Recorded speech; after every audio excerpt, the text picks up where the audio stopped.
এটা যে নিছক শুল্ক চুক্তি নয়, এইটা সম্পর্কে সম্ভবত সম্যক ধারণা ছিল না। এটা কেবল যদি এমন হতো আমরা আমাদের ডিউটিগুলি অ্যাডজাস্ট করে নিচ্ছি আমেরিকান প্রোডাক্টের জন্য, তাহলে পরে এই কাজটা কিন্তু আমরা দুবেলাতেই করে ফেলতে পারতাম। এখানে চারটা জিনিস প্রত্যেকটা দেশকে করতে হয়েছে, শুধু আমাদের নয়।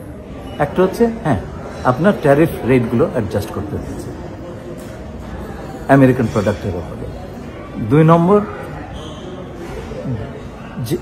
প্রধান বিষয়টা হচ্ছে আমেরিকার যে ট্রেড ডেফিসিট আছে অন্যান্য দেশগুলোর সাথে, সেটা প্রেসিডেন্ট ট্রাম্প কমাতে চাচ্ছেন। সুতরাং শুল্ক বাধা হচ্ছে একটা বাধা, আর অশুল্ক বাধা যেগুলো আছে, এবং সেগুলি ধরেন একটা দেশের আমদানিকারক দেশের বিভিন্ন নীতিতে সেগুলো প্রতিফলিত হয়, এবং তারা চাইছেন সেই নীতিগুলো পরিমার্জন করা হোক, যাতে করে আমেরিকান এক্সপোর্টের ওপরে বিধিনিষেধ কমে যায়। আমি সরাসরি প্রশ্ন যেটা করি একেবারে আপনার কাছে, সাংবাদিক হিসেবে ট্যারিফ ইস্যুর আলোচনায় নিরাপত্তা অ্যাডভাইজার কেন? আমি সেটা আসছিলাম। তৃতীয় যে জিনিসটা, সেটা হচ্ছে আমাদেরকে কিছু পারচেজ কমিটমেন্ট নগদ করতে হবে, যাতে করে তাৎক্ষণিকভাবে আপনার ট্রেড ডেফিসিটটা আমেরিকার জন্য কিছু কমে যায়। চতুর্থ, যে আইনে প্রেসিডেন্ট ট্রাম্প এই রেসিপ্রোকাল ট্যারিফটা দিয়েছেন, international economic emergency powers act, তাতে বলা আছে যে যদি রাষ্ট্রপতি মনে করেন যে আন্তর্জাতিক অর্থনৈতিক, কূটনৈতিক কিংবা জাতীয় নিরাপত্তা বিঘ্নিত হচ্ছে, এ ধরনের কারণে তিনি যদি আন্তর্জাতিক বাণিজ্যে বাধা, বিশেষ করে বিদেশি পণ্য আমেরিকার বাজারে প্রবেশের বিষয় উনি নিয়ন্ত্রণ করতে চান, তাহলে সেটা তিনি পারবেন। ওই আইনে কিন্তু ন্যাশনাল সিকিউরিটির কথাটা আছে। যারা শুরু থেকে এই বিষয়টি পর্যালোচনা করেছেন তারা জানতেন। তো সেই কারণে শুধু আমি নই, আমি যখন প্রথম ওয়াশিংটনে জুলাই মাসে আসি, কোরিয়ান ন্যাশনাল সিকিউরিটি অ্যাডভাইজার এখানে বসেছিলেন আমার মধ্যে। সুতরাং কারণ আমরা চেয়েছি, যাতে আমাদের তরফ থেকে আমরা যেটা চেয়েছি সেটা হচ্ছে যে আমরা যেন কোনো ভূ রাজনৈতিক ফাঁদে পড়ে না যাই। এবার সেই কারণেই আমরা সবসময় সচেতন থেকেছি, এই শুল্ক আলোচনার পাশাপাশি জাতীয় নিরাপত্তার বিষয়টা যেন আমরা যুক্তরাষ্ট্রের এই যে আলোচনা এবং এই যে ইস্যু, এই ইস্যুর সঙ্গে জাতীয় নিরাপত্তা বা সিকিউরিটি ইস্যুটা খুব গুরুত্ব দিয়েছিল, সেই কারণেই সিকিউরিটি অ্যাডভাইজার অন্তর্ভুক্ত হয়েছে। শুধু আমি নয়, সব দেশে সেই কারণেই অন্তর্ভুক্ত হয়েছে।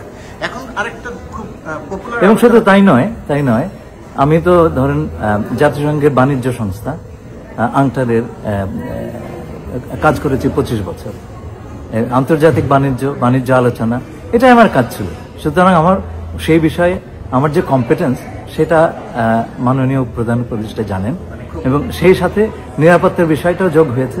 সুতরাং এই 3-4টে কম্পিটেন্স উনি দেখেছেন যে আমার রয়েছে, যে কারণে উনি আমাকে এই কাজটা করতে বলেছেন। আপনার প্রায় 25 বছরের মতো ছোট্ট একটু অভিজ্ঞতা আছে। সামান্য অভিজ্ঞতা আছে। লবিস্ট নিয়োগ করলেন না কেন? ব্যাপক সমালোচনা হয়েছে দেশে। শুনেন, ইইউ, জাপান, কোরিয়া, মেক্সিকো, এদের সঙ্গে আমেরিকা বহু বছরের সম্পর্ক শুধু অর্থনৈতিক নয়, বাণিজ্যিক নয়, বিনিয়োগ নয়, সামরিক। তারাই খুব সহজে এগ্রিমেন্ট করতে পারেনি। কানাডা আজকেও করতে পারেনি, ভারতও করতে পারেনি। তাদের লবিস্টের কম আছে নাকি? আপনি লবিস্ট দিয়ে কি করবেন? আলোচনা করবেন? এই আলোচনা লবিস্ট দিয়ে হয় না। আর 2 নম্বর কথা হচ্ছে, আমরা লবিস্টের পেছনে কতটুকু খরচ করতে পারবো? আলোচনা হবার পরে এটা প্রেসিডেন্ট ট্রাম্পের কাছে যায়, এবং তিনি সেটাতে সম্মত হলে ট্যারিফ রেটগুলো অন্যান্য দেশগুলি পায়। অ্যাক্সেস থাকতে হবে আপনার হোয়াইট হাউসে। আমাদের কোনো লবিস্ট ফার্ম শেষ মুহূর্তে এসে নিয়োগ করলে সে অ্যাক্সেস পাবে? আর তো কোনো কারণ নাই। আমাদের লবিস্টের কোনো প্রয়োজন ছিল না, এবং কেন ছিল না সেটা আপনাকে বলি। সেটা হচ্ছে যে আমরা আমাদের যে ভবিষ্যৎ পণ্য, আমেরিকান পণ্য ক্রয়, সেটা আমরা করতে চাচ্ছি এই দেশের কৃষি পণ্য, গম হোক, সেটা তুলা হোক, সয়াবিন হোক, হ্যাঁ। এবং এই যে আপনার কৃষির যে লবি, অত্যন্ত শক্তিশালী লবি ওয়াশিংটনে। দেখুন, আমি যখন আমাদের জন্য লবি করেছেন, হ্যাঁ, আমরা তাদের সঙ্গে অনেকবার বসেছি, আজকেও আমরা তাদের সঙ্গে বসবো, এবং তারা আমাদের জন্য বলেছেন, সব জায়গাতে বলেছেন। এর চাইতে শক্ত লবি আমরা পাই না, আমাদের নেই। ইনফ্যাক্ট ফেব্রুয়ারি মাসে যখন আমাকে মাননীয় প্রধান উপদেষ্টা এখানে পাঠালেন, তখন এই বিষয়টা আমাদের কিন্তু মনে ছিল। তখন রেসিপ্রোকাল ট্যারিফের ব্যাপারটা আসেনি। আমরা প্রথম দেশ যারা যুক্তরাষ্ট্র সরকারের কাছে এসে বলেছি যে আমরা নিজ থেকে ট্রেড ডেফিসিটটা কমিয়ে ফেলবো, এবং সেই ক্রেডিটটা কিন্তু আমরা এই পুরো আলোচনা কালে পেয়েছি। গতকালকেও তাদের ইউএসটিআর এর অ্যাসিস্ট্যান্ট ইউএসটিআর আমাকে সেই কথাটা বলেছেন। এখানে আমি আরেকটা প্রশ্ন করে রাখি, প্রশ্ন ঠিক নয়, বলে রাখি যে এই যে লবিস্টের প্রসঙ্গ যখন আসে, বাংলাদেশের জন্য তো আসলে আরো অনেকভাবে কাজ করেছে, অনেককে অনেকভাবে কাজে লাগানো হয়েছে, যেটা হয়তো আপনিও এখন আলোচনায় করতে গিয়ে বলবেন না বা বলা ঠিক হবে না, তাই তো? আমি বলছি তাহলে, একটা খুব গুরুত্বপূর্ণ ভূমিকা পালন করেছেন মধ্যপ্রাচ্যের আমাদের একটি বন্ধু প্রতিম দেশ। শেষ আলোচনা রাউন্ড যেটা, সেটা আসবার সময় আমি সে দেশে 12 ঘন্টা কাটিয়েছি, এবং তারা সর্বোচ্চ পর্যায়ে আমাদের জন্য বলেছেন। এবং সেটা হয়তোবা আমরা যে আলোচনা সম্পূর্ণভাবে শেষ করার আগে একটা রেট পেয়ে গেলাম, সেইটা তাদের সেই বদান্যতাটা কাজে লেগেছে। অথবা এখানকার, অর্থাৎ যুক্তরাষ্ট্রের ওয়াশিংটনের একেবারে ভেতরেরও অনেকে আমাদের জন্য কাজ করেছে, ব্যক্তিগত সম্পর্ক, ডক্টর ইউনূসের সরকার, অনেক কারণে, যেগুলো হয়তো আমরা বলছি না বা আপনারা বলছেন না, বলা ঠিক হবে না, তাই তো? আমার বোঝাটা কি? আচ্ছা শুনুন, আপনি যখন মাননীয় প্রধান উপদেষ্টার কথাই বললেন, আমি এক্সপ্লিসিটলি বলতে চাচ্ছিলাম না, তবু বলি এইটুকু বলি, উনি এদেশে কংগ্রেশনাল মেডেল পেয়েছিলেন। এটা কিন্তু রিপাবলিকান এবং ডেমোক্রেট দুই দল মিলেই সর্বসম্মতিতে উনি পেয়েছিলেন। ওনার এই দেশে বন্ধু বান্ধব অভাব নাই। সুতরাং লবিস্টরা করবে কি ভাই? আপনি কত টাকা লবিস্টকে দিবেন? $1 মিলিয়ন? $1 মিলিয়ন লবিস্ট কোনো কাজ করবেন না। ওই লেখা আছে লবিস্ট ফার্মে, আমি তো আগে এই সমস্ত কাজ আগেও দেখেছি। ওই যে চুক্তি থাকে, সেই চুক্তি একটা ফুটনোট থাকে, সেখানে বলে যে এই আমরা যে টাকা নিলাম তাতে কাজ যে করব সেটার কিন্তু গ্যারান্টি নেই। তো এরকম লবিস্ট আপনি করবেন কি? এই প্রসঙ্গটার কি প্রসঙ্গ নিয়ে কি আপনার কিছু বলার দরকার আছে বা উচিত কিনা, যে এটা তো আর তেমন কোনো সাফল্য নাই, সব দেশের উপরেই ট্যারিফ আরোপ করা হয়েছিল, সব দেশেরই কমিয়ে দিয়েছে, বাংলাদেশেরও কমিয়ে দিয়েছে, এখানে আর বাংলাদেশ টিমের বা বাংলাদেশ দলের বা বাংলাদেশের সাকসেসের কি আছে? দেখুন, এখানে আমরা ক্রেডিট নিতে চাচ্ছি না, সে কারণে কিন্তু আমি আসিনি। আচ্ছা, এবং এই সরকারও 6 মাস 7 মাস 8 মাস আছি, আমরা চলে যাব, এখানে ক্রেডিট নেওয়ার কিছু নাই। আপনি লক্ষ্য করবেন আমাদের প্রতিযোগী যারা আছে, ইন্দোনেশিয়া, পাকিস্তান, শ্রীলঙ্কা, সবাই কিন্তু নেগোসিয়েট করেছে, ভিয়েতনাম, সবাই নেগোসিয়েট করেছে। নেগোসিয়েট না করলে আপনি রেট পেতেন না, আপনি 35-এ আটকে থাকতেন, এবং আজকে পর্যন্ত ভারত পায়নি সেটা। আচ্ছা, যেমন কানাডা আপনার নেগোসিয়েশন শেষ করতে পারেনি, তারও একটা বড় ট্যারিফের ধাক্কা খেয়েছে।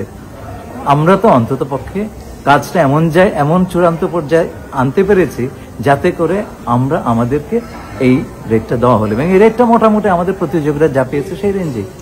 শেষ প্রশ্ন, গোপনীয়তার চুক্তি করে বাংলাদেশের মানুষকে অন্ধকারে রেখে দেশ বিক্রি করে দিয়ে আপনারা 20% শুল্কের জায়গাতে পৌঁছলেন, এই যে অভিযোগ, অনেক গুরুত্বপূর্ণ মানুষকেও আমি এরকম অভিযোগ করতে দেখি, বাংলাদেশের একজন মানুষ হিসেবে এটা খুব বড়ভাবে ধাক্কা খায় যে দেশ বিক্রি বা দেশের স্বার্থ পরিপন্থী, গোপনীয়তার চুক্তি, এটা কিছু বলবেন আপনি?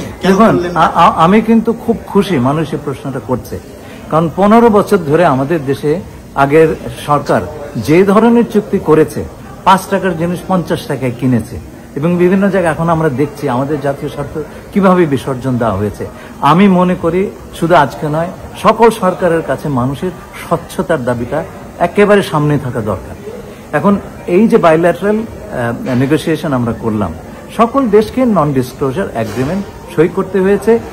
যে বিষয়গুলো আমরা আলোচনা করেছি সেগুলো আপাতত স্বাক্ষর করার আগে পর্যন্ত গোপনীয় রাখতে, এইটা কিন্তু ট্র্যাডিশনাল প্র্যাকটিস। আমরা যদি ধরুন আগামীতে গঙ্গা নদীর চুক্তি আলোচনা শুরু করি, খসড়া চুক্তি কিন্তু জনসমক্ষে প্রকাশ করা হয় না, সে ধরনের রীতি নেই। এটা একটা ডিপ্লোম্যাটিক প্র্যাকটিস। অনেকে হয়তো জানেন না, তাই বলেন এগুলো বলেছেন, আমার তাতে কোনো আপত্তি নেই, বলতেই পারেন।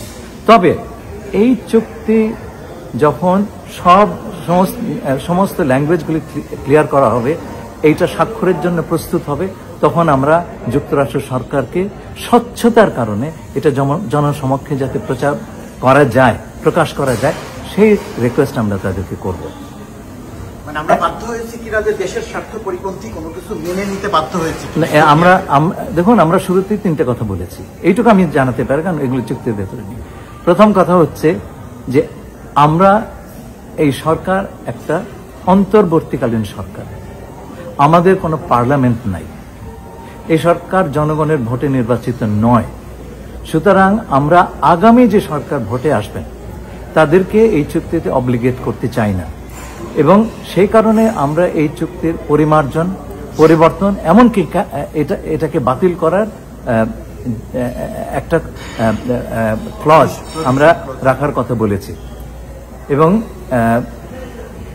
2 নম্বর কথা আমরা যেটা বলেছি যে আমরা আমাদের বহন করার যে শক্তিটুকু আছে তার বাইরে আমরা তার অধিক কোনো অব্লিগেশন আমরা নেব না। এটা আমরা বলেছি গুড ফেথ নেগোসিয়েশনের জন্য। আমরা সৎবিশ্বাসে এমন শুধুমাত্র এই এগ্রিমেন্ট করার জন্য অব্লিগেশন নিয়ে নেব যেটা আমরা পরে পালন করতে পারবো না, তাহলে হবে কি যে পালন যদি না করতে পারি এটা ক্যান্সেল করে দেবে। তো সেই কাজে আমরা যাব না, আমরা বহনযোগ্য অব্লিগেশনটাই নেব, যেটা পারবো না নেব না। 3 নম্বর হচ্ছে না, 3 নম্বর হচ্ছে তৃতীয় কোনো দেশের এখানে মেনশন থাকবে না। এটা বাইল্যাটারাল চুক্তি, তৃতীয় দেশের কোনো ধরনের এখানে উল্লেখ থাকবে না। তো এইগুলো আমরা শুরুতেই করেছি, এবং আমরা এইটুকু বলতে পারি আমরা দেশের স্বার্থ পুরোটাই রক্ষা করেছি। আগামী নির্বাচিত সরকার, সে তো কয়েক মাসের মধ্যে আসবেন, তারা যদি মনে করেন এটা আমাদের স্বার্থে হয়নি, তা বাতিল করে দিতে পারেন। এই চুক্তির কার্যকারিতা চালু হতে তো কিছু সময় লাগবে, তাই না? একেবারে প্রাসঙ্গিক যেটা মানুষের আলোচনায় আছে, 25টি বোয়িং কিনতে চাচ্ছে এবং সেটা আমাদের অর্থনীতির উপরে বিশাল বড় চাপ পড়ে যাচ্ছে বা চাপ পড়ে যাবে। বোয়িং কিনে আমরা শুল্ক কমালাম, এই যে আরেকটা প্রচারণা, এই জায়গাটা আপনার কোনো বলার আছে? দেখুন, শেষ করবে এটা দিয়ে। দেখুন, আমাদের 1 কোটিরও বেশি বাংলাদেশি প্রবাসী বসবাস করেন, অথচ এবং এটা আমাদের জন্য একটা বিশাল মার্কেট। আমরা সেই মার্কেটটাকে পরিপূর্ণভাবে এক্সপ্লয়েট করতে পারছি না। বিদেশি বিমানগুলো তারা ব্যবসাগুলো নিয়ে যাচ্ছে। আপনি যদি ফ্লিট না বাড়ান তাহলে পরে আপনার পক্ষে এই যাত্রীদের সার্ভিসের অধিক পরিমাণ যাত্রীর সার্ভিস আপনি দিতে পারবেন না। আপনি খেয়াল করবেন, একটা বিমান বানাতে কিন্তু বহু সময় লাগে। এটা আমরা ভবিষ্যতের কথা ভেবে করেছি। আগামী 10-15 বছরে আমাদের 20-25টা প্লেন লাগবে। ইন্দোনেশিয়া, ভিয়েতনাম 50টা করে অর্ডার দিয়েছে। আচ্ছা, তো সেইখানে এর আগে কাতার শখানেক প্লেনের অর্ডার দিয়েছে, তার আগে এয়ার ইন্ডিয়া সেই সম পরিমাণ। সুতরাং এখানে 400-500 প্লেনের অর্ডার তাদের কাছে আছে। এই 25টা আমাদেরকে ওনারা আগামী 10-15 বছরে দিতে পারবেন কিনা সন্দেহ, কিন্তু আমাদের প্রয়োজন হবে। জিনিসটা হচ্ছে কি, আমরা যদি এখন এই অর্ডারটা দিয়ে, এই কমিটমেন্টে না দিয়ে রাখি, ভবিষ্যতে আমরা সময় মতো বিমান পাবো না। সেই ভবিষ্যতের কথা চিন্তা করে আমরা করেছি।